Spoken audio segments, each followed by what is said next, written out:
Hey, this past week, I was talking with Dustin and Jake, and we were talking about 2025, and we were talking about New Year goals. Anybody making goals for this new year? Okay, new year, new me. I want to get jacked. I want to eat more broccoli. I want to, less doom scrolling on TikTok and more reading. Do you read books? Do you read books at all? You don't read books. You don't read books. We're talking about New Year's goals. And it got me thinking, I'm curious, do you guys actually make goals? Do high schoolers actually sit down January 1 and you write down things you want to get better at? Yes or no? Yes or no? All of our campuses, yes or no? Are you guys making New Year's goals? Here's what I know. Me and you, regardless if we sit down and write those goals, we want to be better in this life. There are things that we care about that we want to be better at. Here's what I want you to do. Turn to someone right now, take 30 seconds, and I want you to tell them a goal that you have for this year, okay?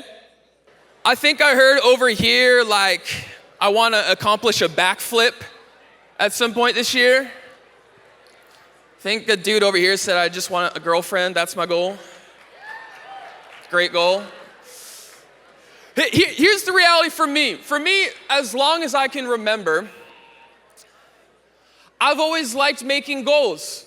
I've always liked the idea of getting better in something that I care about. Where are my basketball players at? Any basketball players here? Okay. Let me specify, where are my short basketball players at? Yeah. When I was in 5th grade, loved basketball. It's a tall man's sport, and shocker, I'm not tall. So my goal in 5th grade, I literally made this goal in 5th grade. I said, this year, I'm gonna get taller. That was my goal, I have control over that, okay?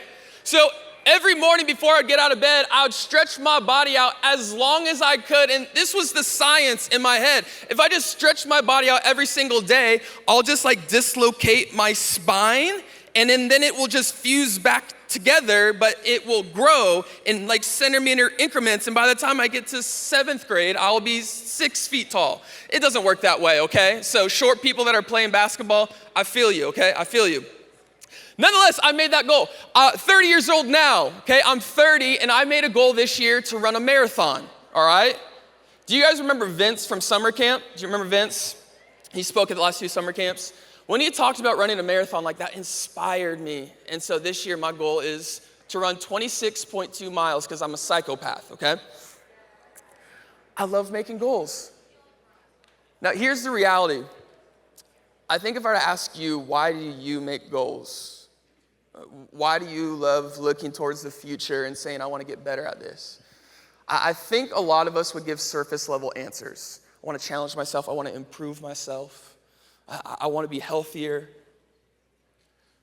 But if I were to get to the core of why you make goals, why you want to get better at certain things, I think the answer that we would give is we want to be uncommon.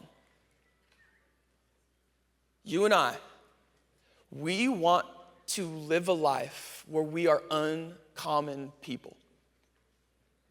And here's what I mean by that. You want to be remarkable and exceptional in this life. I'm convinced, I talk to too many of you, and I'm convinced that you are not okay with just being okay at something. You don't just want to be average, you don't just want to be all right, but I actually think you guys have a spirit of where you want to excel in things, and you want to be remarkable and exceptional in things that you care about. And I want to let you in on a little secret. I actually think it's not an accident that you were wired this way. I actually think God has designed you to want to be remarkable and exceptional in this life. Because here's what happens when we're remarkable and exceptional and we're uncommon at the things that we care about, we have an opportunity to use those platforms to point people to Jesus. Not to build our own brands, not to build our own social medias, not to build our own platforms, but God has given us that wiring so that we can point other people to Jesus. So here's what I want to do tonight. I want to talk about this idea of doing uncommon things. Because here's the reality. If you want to be an uncommon person, you have to do uncommon things. If you want to be an uncommon person, you have to do uncommon things. So tonight, I'm going to give you 3 uncommon things that this year you can focus on and tackle so that you can become an uncommon person and have the ability to live a remarkable and exceptional life that points people to Jesus. You with me? Hey, take your phones out. Open up your notes. Take your phones out, open up your notes. We're gonna be taking some notes tonight. A lot of you just like eye rolled at me, like, notes. We're taking notes tonight, okay? I'm gonna give you some things to write down. And also, I'm gonna give you some challenges along the way. If there's a challenge that I give you that like sparks some curiosity within you, and like a challenge that you want to take on, I want you to write that challenge down as well. Cool?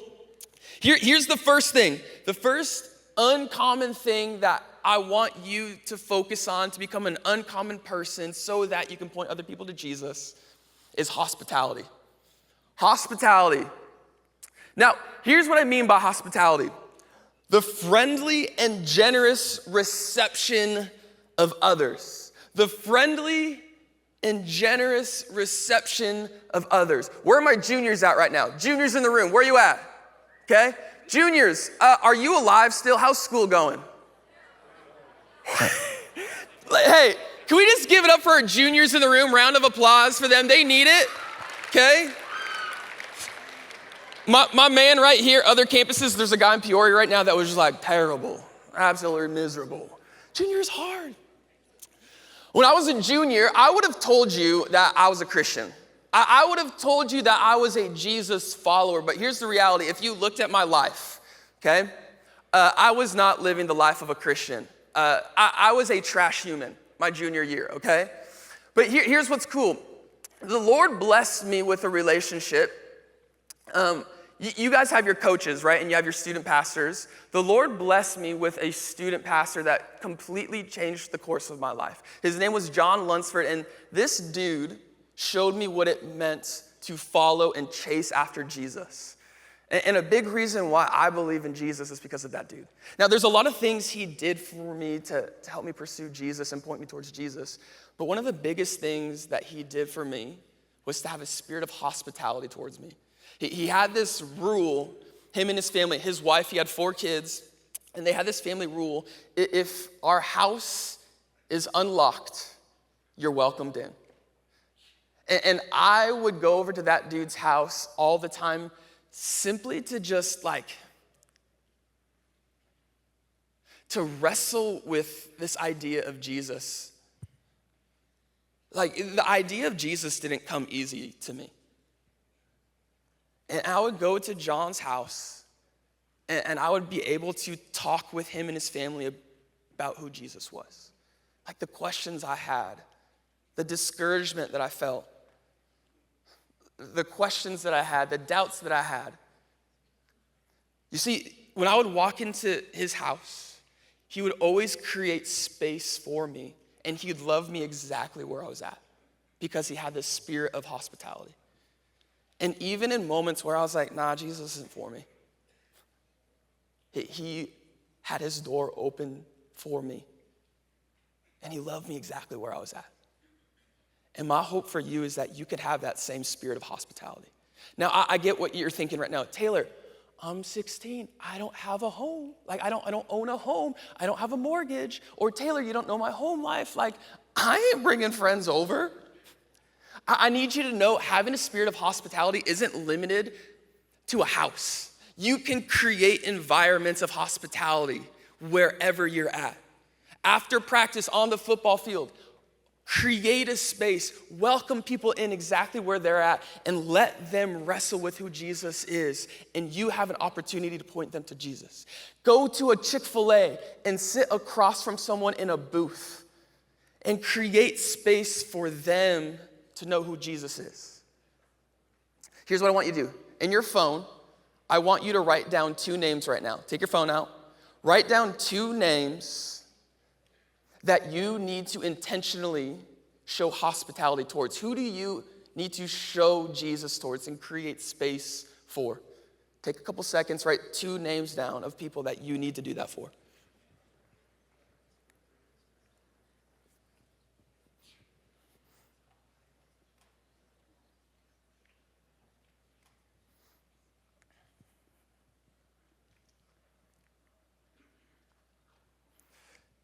Here's my challenge for you with this one. I would love to see someone in your small group step up and open up their home to your small group, and your small group have dinner at someone's house in your small group, okay? I would love to see someone step up and actually show hospitality to someone's looking at their friend right now and be like, brother, it's your house, we're eating at your house, okay? Like, someone step up, open up your home, and as a small group, go have a meal at their house, and let's create space where people can see Jesus. Here's the second thing I want you to focus on. The second uncommon thing that I believe if you focus on, you can become an uncommon person to point people to Jesus. Generosity. Oh no, we're gonna be talking about sharing. Generosity. In your phones, in your notes, I'm gonna give you 30 seconds, and right now, I want you to write down all of your possessions. As many possessions as you can think of, I want you to write that down. Think of all the areas in your life, in your bed, in your video games, your sports, in your car, like everything that you own. Take 30 seconds and write as many things down as possible, okay? Go.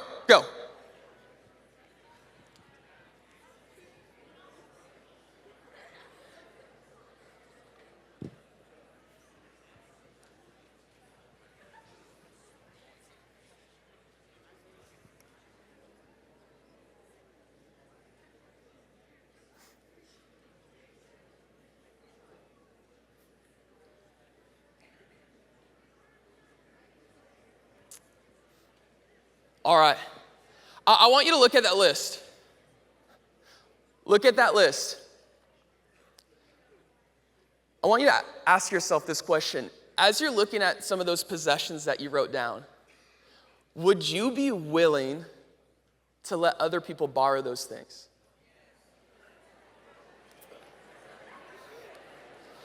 Let me be more specific. Would you let other people borrow those possessions for a day? Hey, here's my car. Take it for the day. Hey, here's my J's. Go. No, not my Jordans. Okay, how about this? Look at those possessions. Would you let someone borrow those things for a week? All right, how about this? Look at that list. Would you be willing to let people borrow those things for a month? How about a year? Take the Xbox for a year. I don't need it. Let's just push all in here. Let's go all in. With your possessions, would you just be willing to give it away? Have it. Here's what you probably realize doing this exercise if you're anything like me. Y'all, we're selfish.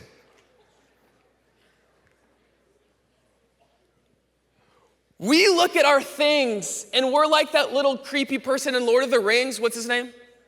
Gollum. And we're like, mine, my precious, this is mine. That was a terrible reenactment of whoever that dude is in Lord of the Rings. We are not good at sharing our things. Did you know that God gave you the ability, and not only the ability, but the privilege to have things? Think about all the things that you own. I know it might not seem like a lot because you're in high school, but think about the things that you own. God has given you the ability and the privilege to have those things. But God never intended for those possessions to be all about you.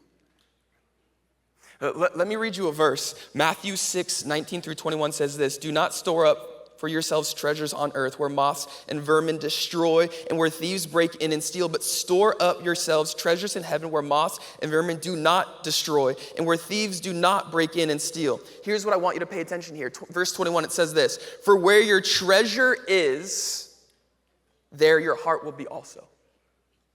Here's what this verse is saying. You can tell a lot about the condition of your heart based off of how you see those things you wrote down on that list. I'm with you. If we look at that list of things and we're not willing to bless others with it, I think the condition of our heart is pretty selfish.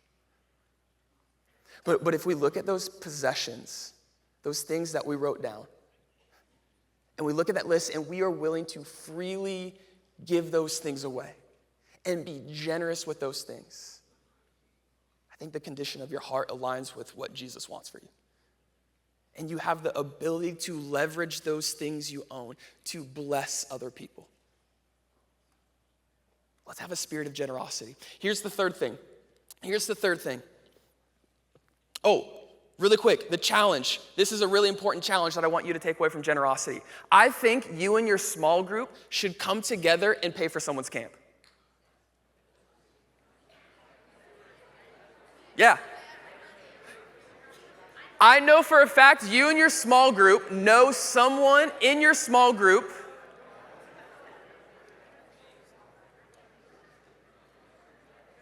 I know for a fact that your small group knows someone that cannot afford camp. I know for a fact that your small group knows someone that doesn't come to this church and camp is not on their radar.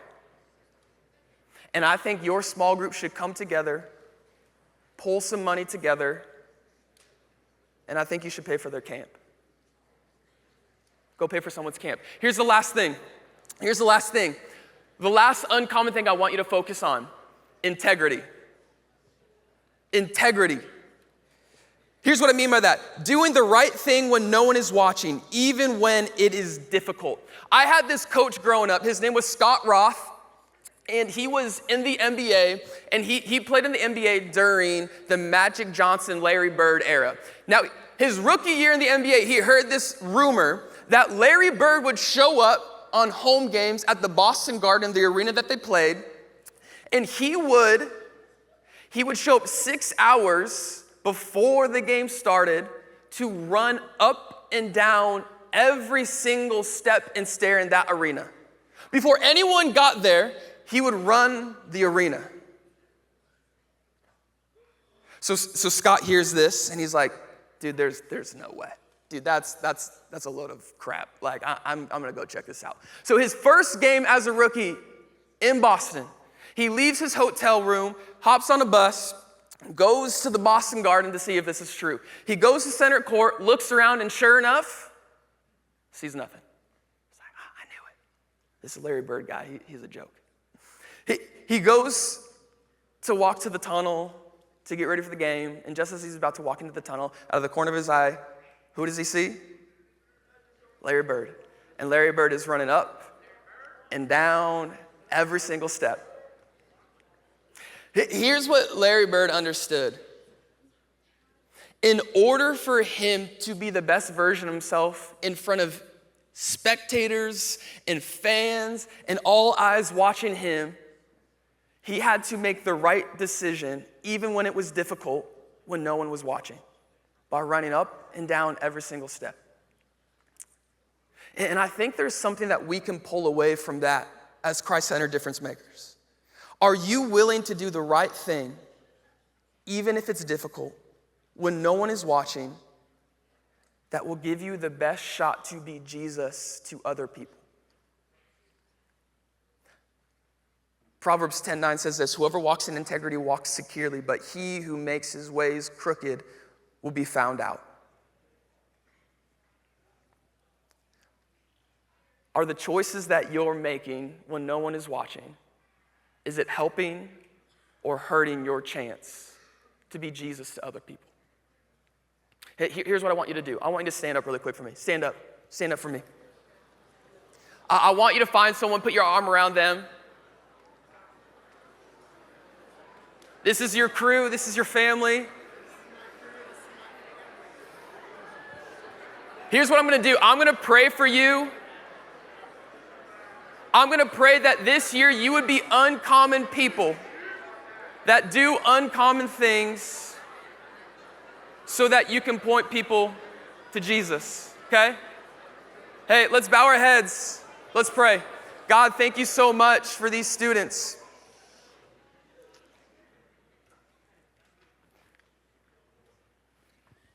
God, my hope would be that we have such a deep desire to be uncommon people that live a remarkable and exceptional life. God, you have wired us this way so that we can point people back to you.